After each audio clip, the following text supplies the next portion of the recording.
It's Thanksgiving morning in America, and the natives are restless. These curious creatures are at the height of jubilation as they anticipate the feast that awaits many of them sometime within the next 24 hours. Seldom will you find a species filled with such unbridled excitement, as the most inspired among them are finding it hard to believe that it's been only a year since their last trek to engorge themselves on their unwitting prey. Before embarking on this journey, many will partake in a traditional and bountiful feast full of protein and carbohydrates. This smorgasbord of plenty will provide the vital nutrients that they will need to fuel their bodies for the hunt that is about to commence.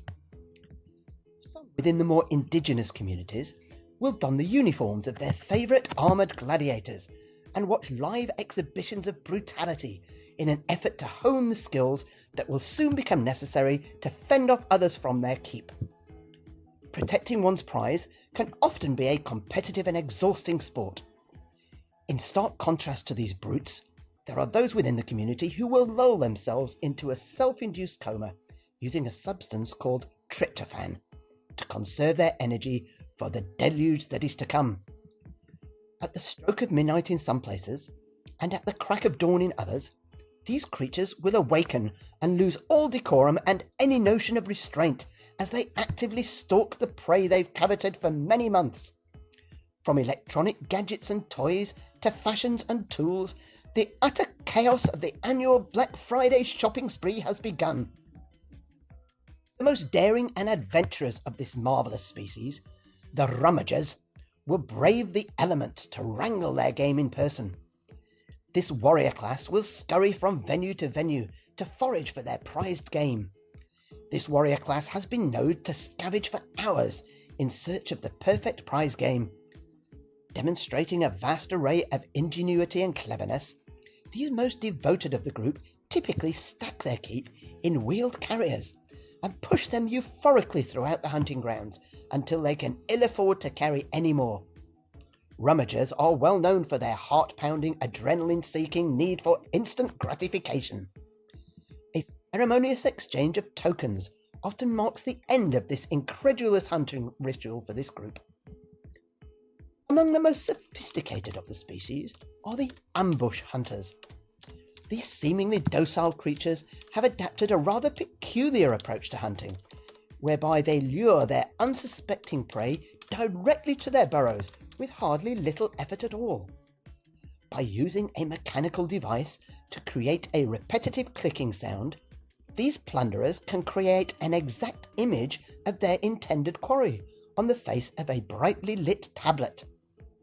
As if by mind control, this cunning predator concludes the clicking ritual with one final emphatic tap and a thunderous roar. Typically, it takes no more than 48 hours for the mesmerized prey to arrive at the hunter's doorstep, where it is retrieved into the domicile with all due haste. What's most miraculous about the ambush hunter is its keen ability to delay the satisfaction of consumption. This appears to be a recent and highly adapted progressive trait that has been learned by many within this indigenous species. Scientists are still trying to decipher whether the ambush hunter's incredible patience is derived from higher brain function, or is simply the byproduct of the long-term effects of exposure to tryptophan. Needless to say, the vast majority of this subclass seem most inclined to worship their glowing tablet god called the computer, and its sibling, yet seemingly equally powerful deity, the cell phone, for long periods of time. What we found most fascinating in our observations of the unique array of behaviours is, regardless of the approach, the ability for the supply to keep pace with demand was incredible. For no matter the size of the crowd, the products that they desire, or even where they seemed to hunt the supply of products, seemed endless. How, you might ask? Well, let's examine the process to build the supply and see how these crafty beings accomplish their task. To explain this, we must go back in time, for it seems that these creatures are far more sophisticated in their preparation for this event than we had ever imagined.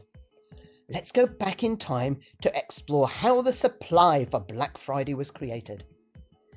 It's hard to imagine, but preparation for this fateful day likely began more than a year ago, long before these anxious shoppers even had an inkling of what they'd be in such a hurry to consume.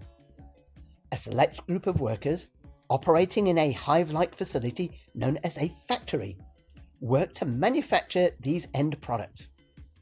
What is most fascinating is the precision with which these remarkable creatures determine which products they will provide, from a large assortment of choices, and the precision that we will use to first identify the demographic of hunters, their preferred hunting approach, and the expected quantity of prey that they will consume.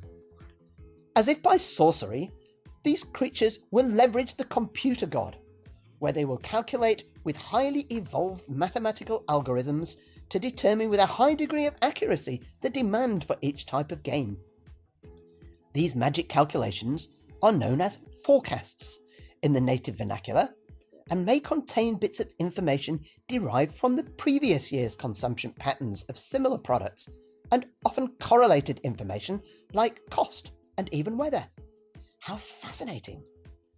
As if by mind control, they will also input the impacts of previous events and special incentives called promotions that seem to whip up these hunters into a consumption frenzy. It is this activity that sets the stage for a collaborative set of meetings between the computer-worshipping planetypes and those that will actually determine how to supply the bounty to the proper location for the feast. But first, there is another group of computer worshippers who use another highly sophisticated calculation to determine which components will be necessary to build the end product. These sophisticated characters will calculate the precise number of intermediate components that are necessary to build the finished goods. These clever creatures can use electronic signaling to have these intermediate components shipped to the manufacturing facility in accordance with their desired quantity and expected delivery lead times, where they can be assembled into the finished product.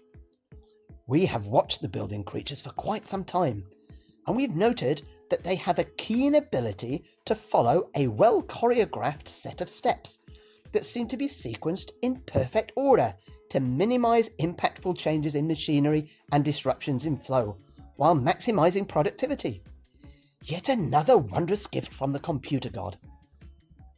With the precision and coordination of little honeybees, these little buggers go about their task of building the perfect prey. Once the product had been assembled, they resemble the final product that will later be transported for consumption, and they are often staged in large domiciles called distribution centers.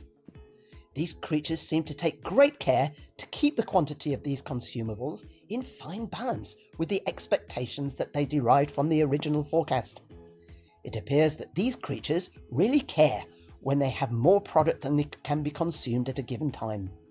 Perhaps it is because it seems to crowd out storage space for other products that can be consumed. Space appears to be limited, so I suspect that they want to conserve space and use it for only what the hunters really want. Not too much, not too little, but just enough.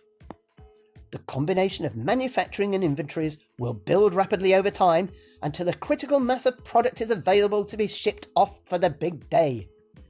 Months before Black Friday, a regularly repeated ritual between the manufacturers and a specialized group of herders called retailers occurred. A repeat of the clicking ritual occurs, and the retailers are able to request large quantities of the quarry. This activity seems to have a form of currency exchange tied within it. Within quick succession, a fleet of motorized vehicles transports the quarry to its next destination. Some will be held in retailer-owned warehouses, while others will be shipped directly to the retailer's hunting grounds, which often spread far and wide across many geographic regions.